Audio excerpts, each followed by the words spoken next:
Oh, actually, I do have a question. This one's actually for one of my friends. Okay. I can't answer it. I'm So, recently got a puppy.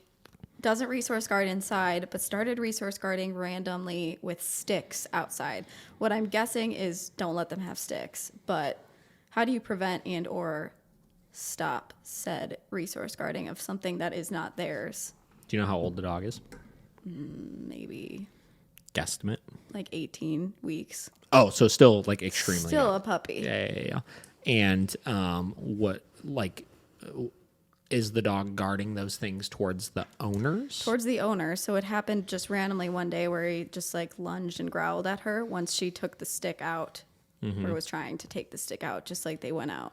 Okay. And he hadn't done it before. So here's the thing with puppies, I think, and preventing certain behavioral issues is you have to understand a couple of things, right? When you first get a young puppy, everything you do with them is management, right? Which means that until you are in a position to address certain things, you cannot allow the dog to rehearse them, right? There's a reason why you don't let your puppy just loose in your house when you first get them, is because they're going to piss and shit all over the floor, right? There's a reason why you don't just let your dog off leash in like busy places and stuff like that, is because they're going to run off and you're going to have to play keep away and you're not going to be able to catch them and they're going to run into the street. There's a reason why, any number of things could happen, right?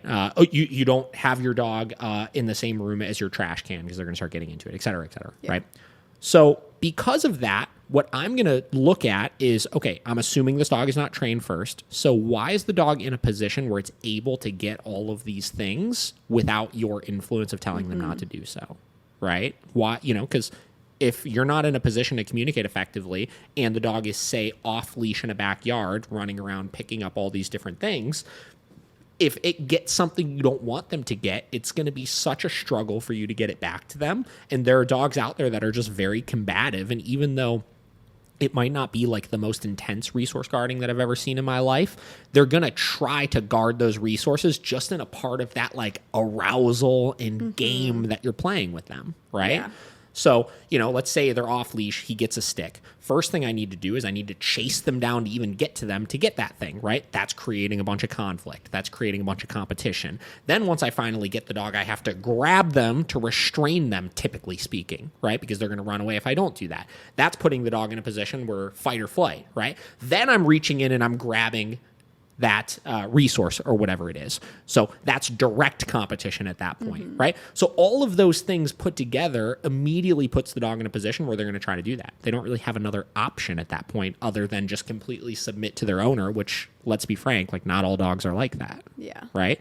So how do we solve that problem? First step is you manage it. So if the dog is in the backyard, it has to be on a leash and it has to be attached to you. If you want to give your dog a little bit more freedom, that's fine. You need to get a longer leash then at that point. So cool. If my dog's on a 20-foot leash hanging out in the backyard and I see them get something they're not supposed to, I immediately eliminate all of that bullshit because I can just pick up that leash and reel that dog in, take that thing from them, and guess what? I win. It's not a big fight, right? Second thing you need to do is you need to understand that I need to be able to communicate with my dog more effectively so I can put them in those types of situations I want to. So you start the training process, right? So you manage things until you start training the dog, and then you incrementally remove some of that management to put the dog in situations so you can communicate right from wrong, right? So I start then having the dog loose in the yard when I'm in a position to correct them for picking up those things in a non-confrontational way, right? Then I start just having them totally loose in that yard and allow them to have those things and then practice teaching them to drop it, et cetera, right? But you have to, with a puppy, manage them until you're in a position to do that. And I see so many people that get puppies that they literally treat an 8-week-old puppy like it's like a 4-year-old dog, right? And they allow the dog to just rehearse all of these things because they're not managing things effectively, and they create all of these issues over the course of like a month, Right. So how, and this is another thing we wrote down, like when you're teaching that like distinction between like teaching the no, like what does that actually mean to the dog?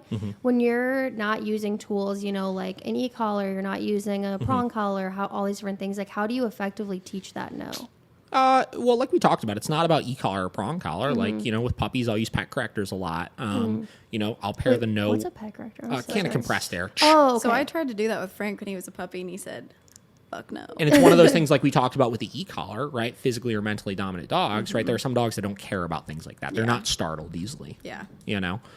So, with those dogs, it's not going to be the most effective thing in the world. But for some puppies, it is, right?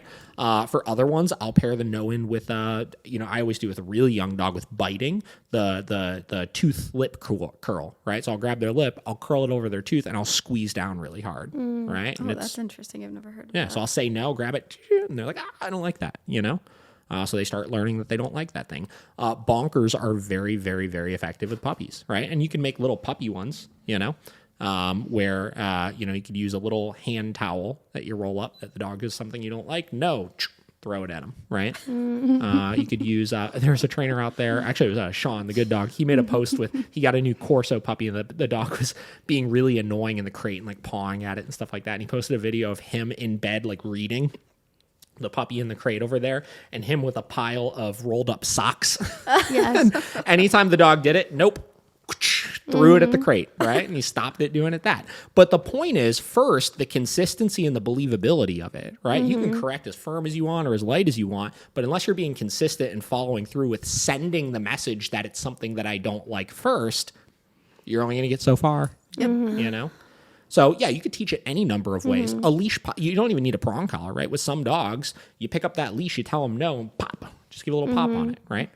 The dog probably doesn't like that, right? So eventually it will start to condition in that that's something that my owner doesn't like, right? So that's most of it, and just not saying no unless you're going to enforce it, But by managing things really effectively, you hit a point where you don't have to say no as much, and you can make sure every no you say counts.